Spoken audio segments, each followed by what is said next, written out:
Arjuna's question, of course, as I was saying, he is saying, those devotees, ever steadfast, thus worship you, and also those who worship the imperishable, the unmanifest.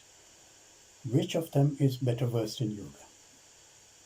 So which of them is better versed in yoga could mean that who is more kind of connected with the divine. It could mean who is a better practitioner of yoga.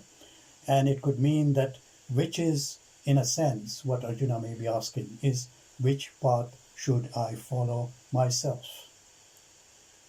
And all these questions are relevant because, we want to know at what level do I start practicing a particular sadhana in order for me to take me to that level of experience and understanding, but at the same time, what is the step forward? So we want to also know that for ourselves. So what Arjuna is asking about is two objects of worship. Okay, one is the manifest and the other one is unmanifest. Here we have to be slightly careful as the object of worship, because in the manifest there can be a subject and an object. And this dualistic relationship allows us to have the perception of the divine in the manifest form, we ourselves being the subject of that perception. Whereas in the unmanifest, actually there is no object.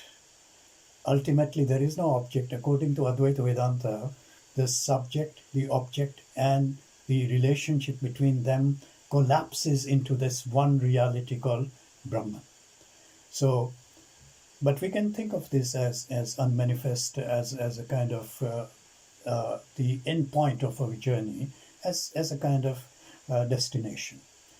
So chapters number 7 to 12 give us a picture of both these aspects of the divine, and what does Bhagwan tell Arjuna about the divine in this chapter, and also in the previous 5 chapters which Bhagwan has been talking about both this aspect of the Saguna and Nirguna.